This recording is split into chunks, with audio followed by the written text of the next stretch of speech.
Hallelujah. Hallelujah. Oh, glory. You are God, forever you are God. We love you. We praise you. We adore you. King of Kings, I soak this moment in the blood of Jesus. Use us for your glory and for your purpose. Hallelujah. Hallelujah. Hallelujah. We soak this moment in the blood of Jesus. Father, bless, inspire us, speak to us. We soak ourselves in the blood of Jesus. You are ready to coming back soon, very soon. Bless your people. In Jesus' mighty name we pray. Amen. Hallelujah. Alléluia. Shalom, shalom, peuple de Dieu. Nous vous bénissons au nom de notre Seigneur Jésus-Christ. Le Seigneur t'aime, bien-aimé. Le Seigneur a besoin de toi. Le Seigneur veut te parler. Le Seigneur veut me parler. Bien-aimé, même si les choses ne marchent pas dans ta vie, mais le Seigneur est grand. Il faut te focaliser en Jésus. Le Seigneur va venir dans ton chemin. Sois fidèle. Tu vas rencontrer le Seigneur dans ton chemin. Il va changer ta situation. Il va essuyer tes larmes. Il est fidèle. Sois béni, bien-aimé.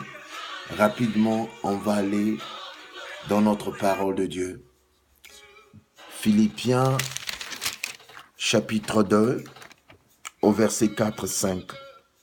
Que chacun de vous,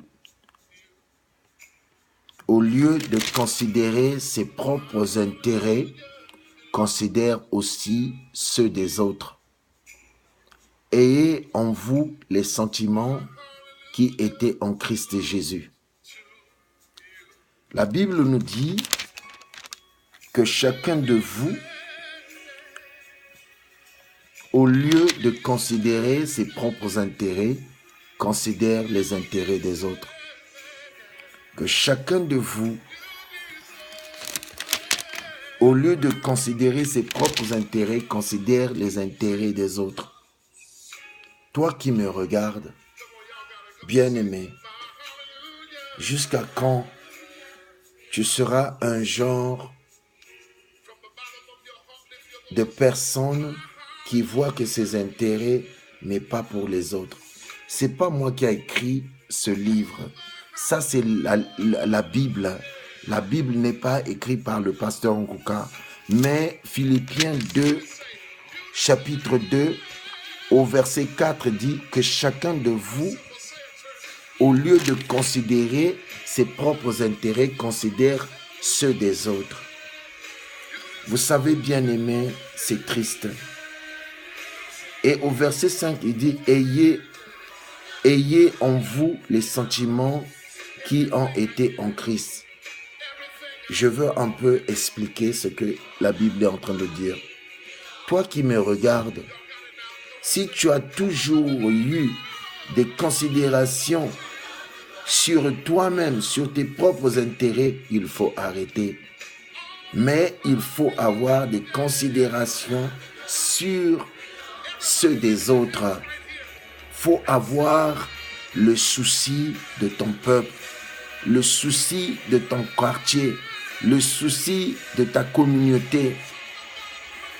Même la poubelle, on a vu des gens en France, en Europe, aux États-Unis, ils mangent sa banane, ils jettent la banane, les pots de banane juste au même sol. Mais cependant, à 2 pas, il y a la poubelle. Vous voyez comment, quel genre de mentalité le noir rentre. Quand on voyage, c'est une manière d'apprendre ce qui est chez les autres. C'est une manière d'apprendre des bonnes habitudes. Moi, j'ai toujours dit aux gens, le voyager, c'est aussi une école. Tu es un homme, tu veux avoir une compagnie à toi, C'est-à-dire, tu veux devenir un leader, un chef. Mais entre-temps, tout ce que tu penses, c'est tes propres intérêts. Tu n'as jamais pensé aux intérêts des autres. Mais la Bible nous révèle dans Philippiens chapitre 2, au verset 4, 5, il dit que chacun de vous ne considère pas seulement ses propres intérêts, mais les intérêts des autres. Pourquoi tu penses qu'à toi? Pourquoi tu es si égoïste?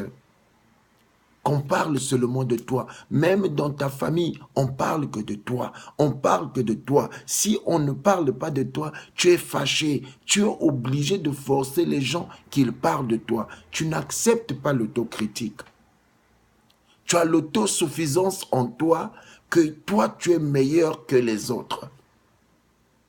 Tu es chef quelque part, mais tu n'as jamais voulu qu'on critique ton travail, qu'on critique tes œuvres, qu'on critique ce que tu fais. Bien-aimé, les critiques, c'est un challenge pour nous défier à faire mieux ou à voir comment on n'a pas pu accomplir les bonnes choses pour le futur afin que nous puissions mieux faire. Mais toi, quand on te critique, tu veux tuer les gens. Quand on te critique, tu jettes des sorts aux gens. Quand on te critique, tu chasses la personne de ta compagnie. Quand on te critique, tu vas enlever la personne de ce poste-là. Mais comment tu deviendras un bon leader si tu n'acceptes pas l'autocritique? Les Noirs, sincèrement parlant, nous avions un problème. C'est comme une malédiction juste de s'attacher à des œuvres méchantes et on ne veut pas changer. Je ne sais pas si certains de nous sont conscients que ce que je fais, c'est mauvais quand même. Ta femme te le dit. Ton homme te le dit, mais tu veux juste rester ce que tu as toujours eu l'habitude de faire. Bien-aimé dans le Seigneur, la Bible nous le dit en Philippiens chapitre 2, verset 4, que chacun de vous, au lieu de considérer ses propres intérêts, considère aussi ceux des autres. Tu es chef. On te nomme qu'aujourd'hui, tu commences à voler l'argent et ton peuple souffre. Tu es chef, tu es corrompu. Tu es chef, tout ce que tu vois, c'est tes intérêts. Tu es chef d'entreprise, tout ce que tu vois, c'est tes intérêts. Bien-aimé. Et au verset 5, il dit, Alléluia, ayez en vous le sentiment qui était en Christ Jésus. Jésus-Christ était un leader. Il avait 12 disciples. Il leur a géré. Il leur a montré comment être un leader.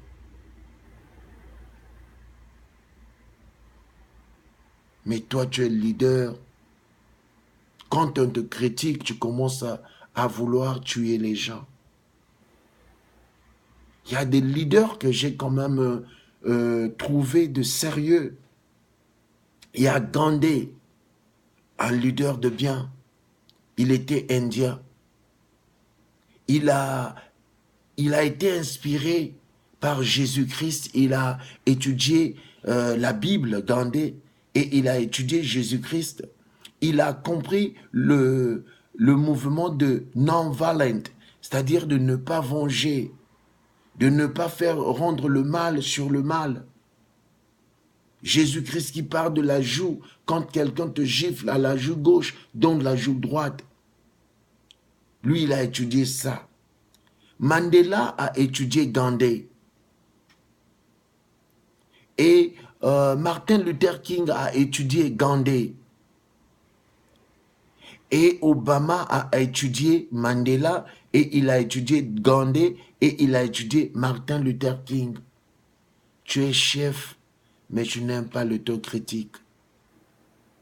Tu es un homme de Dieu, tu es un pasteur, Tout ce que toi tu penses, c'est tout ce que tu fais. Tu es rentré dans l'orgueil. On ne peut pas te demander, mais non, mais toi tu as tellement trop travaillé. Et non, mais écoute, tu fais que des erreurs maintenant. Est-ce qu'on ne peut pas te donner des conseils? Non, non, non. Moi-même, je connais. J'étais en Haïti. J'ai vu les Noirs. C'est comme si les Africains, les mêmes comportements des Africains. Bien-aimés, pourquoi on est aussi si méchant? Ton peuple souffre, ta famille souffre, tes enfants souffrent, ta femme souffre, mais tu ne veux pas même les aider. Parce que lui, il est un demi-frère, vous lui faites souffrir. Moi, je peux bien parler les problèmes des demi-frères. J'ai été demi-frère à une famille aussi. On m'appelait demi-frère. Et c'est ça qui a fait que je puisse rencontrer le Christ, parce que j'étais beaucoup dépouillé par mes demi-frères. Bien-aimés dans le Seigneur, il faut considérer les intérêts des autres. Quand on te donne un poste, il faut bien faire du bon boulot. Après ton départ, les gens peuvent dire que oh, chef Intel est parti, mais vraiment, quand il était là, il a fait un bon boulot. Oh, vraiment, on le regrette. Est-ce que tu peux laisser des bons souvenirs là où tu travailles? Les Africains, les Noirs, très corrompus. Jusqu'à quand? Mais la Bible nous exhorte, nous devions considérer pas seulement nos propres intérêts, mais les intérêts aussi des autres. Réfléchis. On fait du bon boulot parce que Dieu nous regarde. On fait du bon boulot parce que Dieu, on le fait pour la gloire de notre Dieu. Après ton départ, qu'est-ce que les gens vont dire du poste que tu as? Après ton départ, est-ce que les gens peuvent dire que monsieur Intel ou madame Intel a fait du bon boulot? Nos enfants, quel souvenir qu'ils auront de toi? Alléluia. Mais tout ce que tu fais, c'est de blesser des autres, c'est dépouiller les autres, c'est de voler. On t'a donné un poste, tu ne peux même pas avoir de dignité, tu ne peux même pas avoir de l'intégrité. Tu es voleur.